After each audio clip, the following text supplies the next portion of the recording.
Hello ladies and gentlemen, welcome to journey with Marudhu. நான் உங்கள் மருது. இன்றைக்கி என்ன அப்படின்னு பார்த்தீங்கன்னா, என்ன பார்க்க போகிறோம் அப்படின்னு பார்த்தீங்கன்னா, ஒரு மோட்டிவேஷன் ஸ்டோரி தான் பார்க்க போகிறோம்.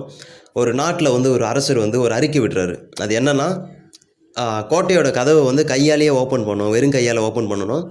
அப்படி நீங்கள் ஜெயிச்சிட்டிங்கன்னா, ஓப்பன் பண்ணிட்டீங்கன்னா, உங்களுக்கு வந்து அந்த நாட்டில் ஒரு பகுதியை கொடுத்துட்றேன் அப்படின்னு சொல்கிறாரு. சப்போஸ் தோற்று போயிட்டா உங்கள் 2 கையும் வெட்டிடுவேன் அப்படின்னு சொல்லிட்டு அந்த அரசர் சொல்கிறாரு. அப்போ ஊர் பொதுமக்கள்லாம் அதை கேட்டுட்டு, அந்த நாட்டு மக்கள்லாம் அதை கேட்டுட்டு கலந்துக்கலாமா வேணாமா அப்படின்னு யோசிக்கிறாங்க. யோசித்து பார்த்துட்டு வேணாம், கலந்துக்கிட்டா சப்போஸ் தோற்று போயிட்டா வந்து கை போயிடும் அப்படின்னு சொல்லிட்டு யாருமே போட்டியில் கலந்துக்கல. அப்புறமா ஒரு சின்ன பையன் வந்தான், ஒரு யங்ஸ்டர் வந்துட்டு போட்டியில் நான் கலந்துக்கலாமா அப்படின்னு திமிரா கேட்குறான். அப்போ கேட்கும்போது, தம்பி தோற்று போயிட்டா உன் கை போயிடும் பரவாயில்லையா அப்படின்னு சொல்லிட்டு அந்த அரசர் சொல்கிறாரு.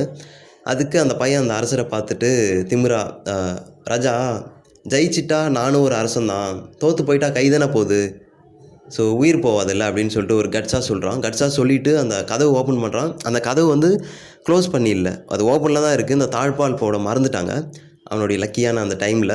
ஸோ அவன் தள்ளி ஜெயிச்சுட்டு அந்த நாட்டில் ஒரு பகுதியை வந்து வென்றுட்டான். அப்போ ஊர் பொதுமக்கள்லாம் நினைக்கிறாங்க, ஐயோ நம்ம போயிருக்கலாமே அப்படின்னு சொல்லிட்டு. So moral of the story என்ன அப்படின்னு பார்த்தீங்கன்னா, நம்ம வந்து ட்ரை பண்ணுறதில்ல, பயப்படுறோம். ஸோ வெற்றியோ தோல்வியோ ட்ரை பண்ணி பார்த்துடணும். வெற்றி கிடச்சா போனஸ், தோல்வி கிடச்சா ஒன்றும் பிரச்சனை இல்லை, நெக்ஸ்ட் டைம் பண்ணலாம். அந்த கன்சிஸ்டன்சி வேணும்.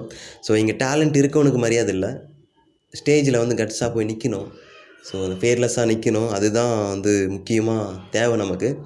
இந்த முயலாமை கதையில் வந்து முயலும் வெல்லும் ஆமையும் வெல்லும்னு கேள்விப்பட்டிருப்போம். ஸோ முயலாமை தான் என்றைக்குமே வெல்லாது. இந்த ஸ்டோரியை வந்து யாராவது ரொம்ப பயப்படுறவங்களாக இருக்கலாம், ஸோ ஒரு விஷயம் பண்ணணும்னு யோசிச்சுட்டே இருக்கலாம், அவங்க வந்து பண்ணாமே இருக்கலாம் இன்றைக்கி வரைக்கும். அந்த மாதிரி யாராவது இருந்தாங்கன்னா அவங்க ஃப்ரெண்ட்ஸ், ஸோ அவங்களுக்கு இந்த வீடியோ ஷேர் பண்ணுங்கள். நம்ம சேனலை சப்ஸ்கிரைப் பண்ணிவிடுங்க, இந்த பெல் சிம்மில் கிளிக் பண்ணுங்கள். அப்போ தான் நான் போடுற வீடியோஸ் வந்து கண்டினியூஸாக வரும். நெக்ஸ்ட் வீடியோவில் சந்திக்கிறேன். பாய், தேங்க்யூ.